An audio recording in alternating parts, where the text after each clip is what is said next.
Hello दोस्तों, स्वागत है आप सभी का मेरे यूट्यूब चैनल टीचर्स मंत्रा ऑफिशियल में। दोस्तों, आज जो हम बात करने जा रहे हैं वो बहुत वेरी वेरी इंपॉर्टेंट टॉपिक पर बात करने जा रहे हैं। सीटेट का आपका एग्जाम एक दिन को छोड़कर यानी परसों आपका एग्जाम है। एग्जाम तो आप देने जाएंगे, उसके साथ आपने पढ़ाई भी बहुत की, लेकिन पढ़ाई के साथ साथ थोड़ा स्मार्टनेस भी आपकी होना जरूरी है, स्मार्ट भी होना जरूरी है। क्योंकि कभी कभी कैसा होता है कि 150 क्वेश्चन में से कुछ क्वेश्चन ऐसे होते हैं कि जो हमें नहीं आते, तो उनको कैसे किया जाए। दूसरी बात, पेपर को क्रैक करने के लिए सबसे पहले आपका टाइम मैनेजमेंट होना बहुत जरूरी है। और सीटेट में जो सबसे ज्यादा जो बच्चों के सामने जो प्रॉब्लम आती है वो लैंग्वेज को चूज करना आता है।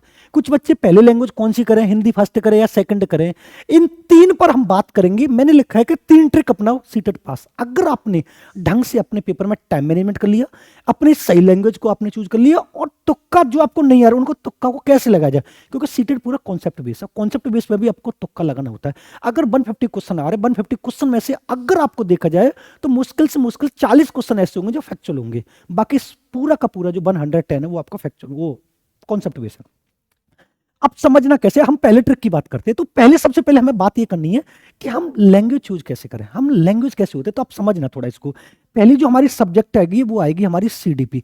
ये हमारी कितने नंबर की आएगी, 30 की आएगी।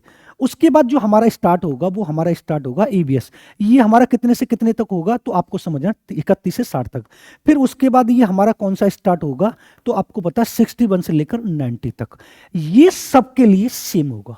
प्रॉब्लम यहां पे नहीं है, प्रॉब्लम अब क्रिएट होने वाली है। क्योंकि बहुत से बच्चे एडमिट कार्ड आ गया, कल कल ही निकाला, आज निकालेंगे, फिर उसके बाद पेपर देने जाएंगे। वो बाद में पता चलेगा उनको कि इंग्लिश वर्दी के संस्कृत वर्दी, वो बाद में चेक करेंगे क्योंकि उनके पास पैसा बहुत होता है। लेकिन कुछ लोग जो पढ़ते रहते हैं वो भी थोड़ा चकमा खा जाते हैं। और जब हमें ये पता नहीं रहता कि सर हम लैंग्वेज पहली वाली करें या दूसरी वाली करें, तो यहां पर जब जो टीचर हमारा ऑब्जर्वेशन करते हैं, जो पढ़ते हैं, उनसे भी पूछा जाए तो वो पहले तो मना कर देते हैं, लेकिन वो अपने आप को शो ऑफ कराने के लिए हमें सब कुछ आता है, तो वो आपको गलत इंफॉर्मेशन भी दे देते हैं। तो आप इस गलत इंफॉर्मेशन से बचने के लिए थोड़ा इस वीडियो को अच्छे से देखना और अंत तक देखना, ठीक है।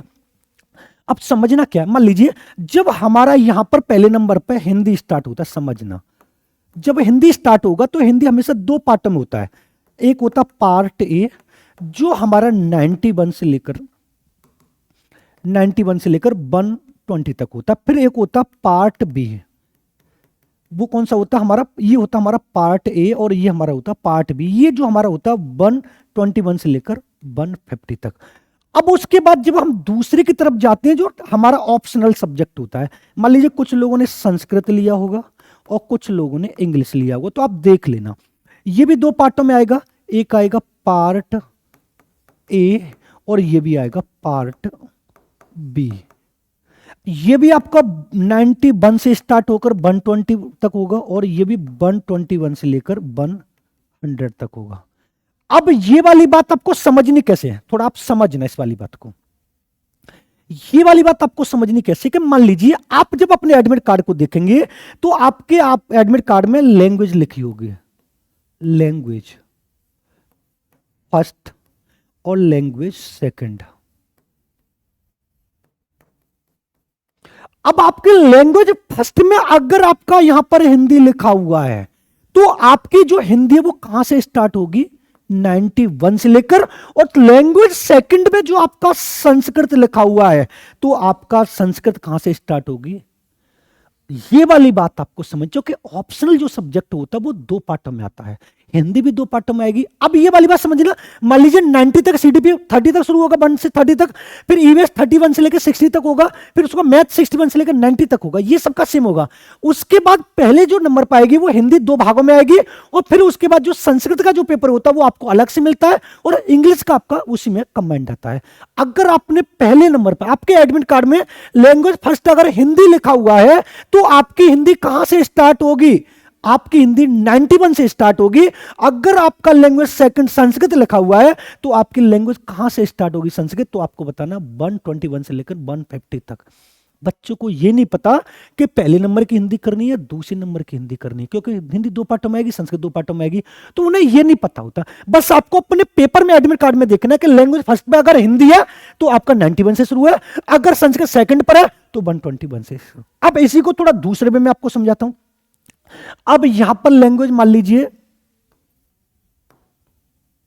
लैंग्वेज फर्स्ट में जो आपकी है वो क्या है, संस्कृत है, और लैंग्वेज सेकंड में आपकी क्या है, हिंदी है। अब ये आपको एडमिट कार्ड में देखे ना, अगर आपकी लैंग्वेज फर्स्ट में संस्कृत है तो आपका 91 से संस्कृत स्टार्ट होगा, और सेकंड में आपकी हिंदी है तो आपकी जो हिंदी है वो कहां से स्टार्ट होगी, 121 से स्टार्ट होगी। बस पहले आपको ये वाली बात समझनी है। जो हमारा दूसरा वाला ऑप्शन है, कौन सा है, लैंग्वेज चूज करना।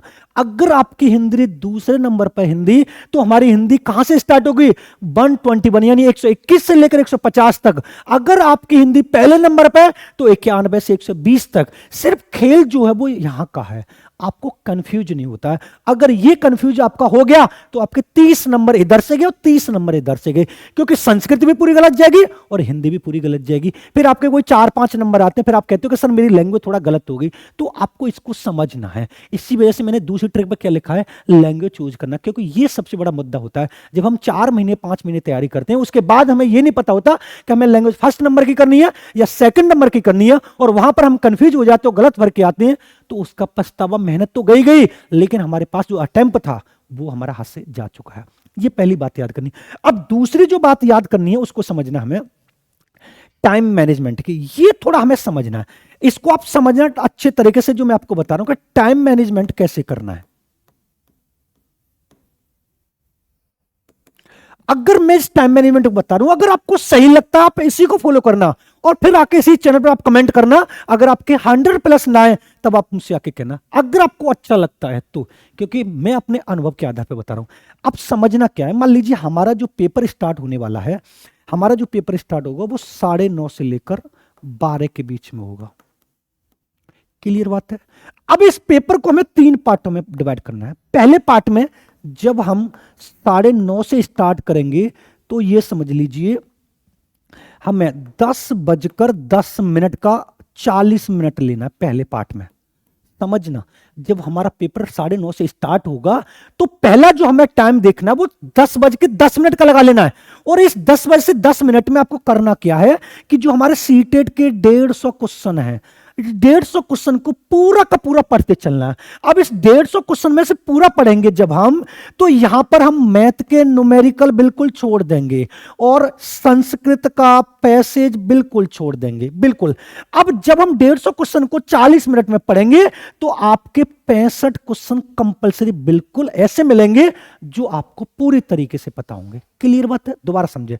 जब हमारा 9:30 से पेपर स्टार्ट होगा और हमने 40 मिनट का एक पीरियड, टाइम पीरियड बांध लिया है कि 40 मिनट में हमें पूरा 150 प्रश्न का क्वेश्चन पेपर पूरा पढ़ना है, और उस 150 प्रश्न में जो जो आपको बिल्कुल क्लियर पता है, बिल्कुल जो कभी गलत नहीं हो सकते, जो आपको पता है कि इसका राइट आंसर ये है, वो मैंने आपको 65 और 70 के बीच में बताए, आप उन पर टिक करते जाएंगे। जब आप टिक कर देंगे तो दोबारा इनसे छेड़खानी नहीं करेंगे। जब 40 मिनट 10-10 हो जाते हैं तो आप आराम से हो जाएंगे।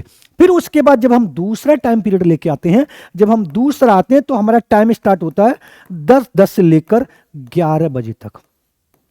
हमें कितने मिनट मिलने हैं, 50 मिनट। अब 65 क्वेश्चन मान लेते हैं यहां पर हो चुके हैं हमारे, तो हमारे पास कितने क्वेश्चन बचे हैं, तो ये पता है हमारे पास कितने बचे हैं, 85 क्वेश्चन बचे हैं। अब इस 85 क्वेश्चन को जो जो थोड़ी देर के लिए रोक रहे थे, फिर दोबारा से उनको पढ़ते चलना है। तो जब हम यहां पर जाएंगे इन 85 क्वेश्चन में से, तो कितना भी कर लो तब भी आप 20 क्वेश्चन यहां पर भी बिल्कुल राइट लगा देंगे। क्या लगा देंगे, बिल्कुल राइट लगा देंगे। टाइम कितना हुआ हमारा, 11 बजे। कितने क्वेश्चन हो गए, 70 से 65 और 20 कितने हो गए हमारे, 85 क्वेश्चन। 11 बजने पर हमें 2 बार पूरा पेपर पढ़ लेना है, और 2 बार के पेपर पढ़ने में आराम से आपके 85+ है, 80+ आंसर बिल्कुल ठीक हो जाएंगे। फिर यहीं पर आपको OMR फिल करनी है। OMR फिल करनी है, 10 मिनट लगे या 5 मिनट लगे, क्योंकि ये जो 85 क्वेश्चन है ना, ये किसी भी कीमत पर आपके गलत फिल नहीं होने चाहिए। अब यहां पर 11:10 तक आपने अगर OMR शीट फिल कर दी और हमारे कितने क्वेश्चन सही हो गए, 85। अब उसके बाद जब हम थर्ड की बात चलते हैं, जब हमारा थर्ड टाइम पीरियड आता है, तो उसमें क्या करते हैं, समझना कितने टाइम बच रहा है हमारा, 11:10 से लेकर हमारा 12 तक हो रहा है। फिर यहां पर हमारे पास कितने समय है, 50 मिनट। क्वेश्चन कितने हमारे पास, 75। आराम से क्वेश्चन करिए, आंसर लग, गोला फिल करिए, क्वेश्चन करिए, गोला फिल करिए, क्वेश्चन करिए। अब इस 75 क्वेश्चन में से कुछ भी ना आता हो, सोच सोच कर भी आप लगाओगे, फिर भी मैं आपका मानता हूं 15 से 18 के बीच में आप आराम से कर लोगे। कितना भी आपको कुछ भी ना आता हो, मैथ को सोच सोच के भी करोगे ना, तब भी आप मैथ के 5 से 6 क्वेश्चन कर लोगे। संस्कृत के भी करोगे तुक्का लगा के, जो मैं आपको टैगवर्ड भी जो मैंने आपको बताया उनको भी करोगे, ईवीएस के क्वेश्चन सोच सोच के करोगे, मैथ की पेडागोजी के क्वेश्चन सोच सोच के करोगे, सीडीपी का जो क्वेश्चन छूटा हुआ है उनको सोच सोच के करोगे, तब भी आप 75 में से 15 से 18 के बीच में कर दोगे। अगर यहां पर 15 से 18 में मैं कर लेता हूं तो हमारा स्कोर कितना हो रहा है? सीटेट क्लियर होता है। सीटेट हमेशा पहली बार में क्लियर क्रैक करने के लिए बुद्धि का प्रयोग करना जरूरी है, लेकिन हम करते क्या है ना, पहले अगर सीडीपी पर बैठे तो पूरी सीडीपी को खत्म करेंगे, मैथ पर बैठे नहीं, ऐसा नहीं करना है दोस्त। अगर ऐसा करोगे तो घर वालों का पैसा वेस्ट, आपकी मेहनत वेस्ट नहीं। अगर आपको लगता है कि हाँ सर कुछ बात है इसमें, आप इसको फॉलो करके देखना, और फिर जब पेपर देने के बाद जब आप बाहर लिख रहे हो, अगर आपको नाम पता हो तो आप दिमाग में कहो धन्यवाद सर, पेपर अब की वक्त क्रैक है। क्योंकि क्रैक करने के लिए आपके दिमाग का संतुलित होना जरूरी है, और जिस टाइम आपका 11 बजे 85 क्वेश्चन सही होगा, कॉन्फिडेंस हाई। और जब आप करते क्या हो कि मैथ लेके बैठ गए, सीडीपी लेके बैठ गए, 1 घंटा खा गया, अब आपको लग रहा है कभी तो 120 क्वेश्चन बचे और टाइम 1.5 घंटा, फिर आप होपलेस होंगे। फिर उसके बाद आप आ रहा नहीं आ रहा, क्योंकि आपके दिमाग ने आपको निर्देश दे दिया कि पेपर पूरा करना है, तो पूरा करने के चक्कर में जो सही है वो भी आप रौन देते हो। तीसरी ट्रिक सुनिए, तीसरी ट्रिक जो मैंने आपको बताई थी वो बताइए तुक्का कैसे लगाएं। थोड़ा इसको देखें, ये सबसे बेस्ट होता है। तुक्का लगाने के लिए आपके पास 2 चीजों का होना बहुत जरूरी है। एक आपके पास नेगेटिव और दूसरा आपके पास पॉजिटिव। आपके पास इन दोनों शब्दों का, इन दोनों चीजों का अगर भंडार, और आपको यह पता है कि कुछ भी हो जाए प्राथमिक स्तर और जूनियर स्तर पर इन वाले शब्दों को कभी नहीं लगाया जा सकता, हो गया तुक्का। तुक्का ऐसे ना कि जय माता दी बी, जय माता दी सी, या ऐसे नहीं। तुक्का लगाने के लिए इन दोनों चीजों का होना बहुत जरूरी है। अब थोड़ा मुझे याद है कुछ वर्ड, मैं आपको बता दे रहा हूं। जैसे मान लीजिए केवल शब्द आ रहा है, मान लीजिए ही शब्द आ रहा है, मान लीजिए मात्र शब्द आ रहा है, मान लीजिए प्रतिस्पर्धा शब्द आ रहा है, मान लीजिए प्रतियोगिता शब्द आ रहा है, मान लीजिए सदैव शब्द आ रहा है, मान लीजिए पाठ्य पुस्तक शब्द आ रहा है, मान लीजिए रचना शब्द आ रहा है, मान लीजिए व्याकरण शब्द आ रहा है, मान लीजिए शिक्षक केंद्र शब्द आ रहा है, मान लीजिए शुद्ध उच्चारण शब्द आ रहा है। ये कैसे शब्द हैं सारे के सारे? अब इन्हीं में से आपको 3 नेगेटिव मिलेंगे, एक पॉजिटिव मिलेगा। पॉजिटिव में सक्रिय खोजकर्ता, विविध अवसर, बालक को महत्व, विविध, विभिन्न, एकाधिक, विभिन्न आयाम। क्योंकि तुक्का लगाने के लिए कभी बहुत से कोचिंग वाले आपको बताते होंगे कि अगर आपका पेपर छूटे तो एक पकड़ लेना ए। कभी उन्होंने ये वाली बात बताई कि पेपर छूटेगा क्यों सा?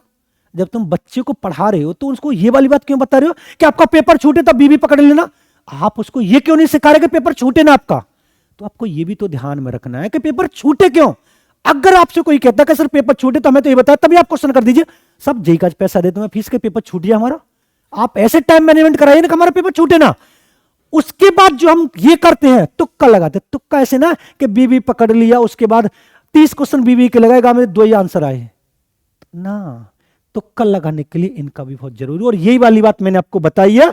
और तीनों मैंने आपको जो चीजें बताई हैं, अगर आपने इनको ढंग से फॉलो कर लिया कि टाइम मैनेजमेंट, लैंग्वेज यूज और तुक्का कैसे लगाएं, पहली बार में सीटेट क्रैक होगा, ये मेरी गारंटी है। मिलते हैं नेक्स्ट वीडियो में। धन्यवाद।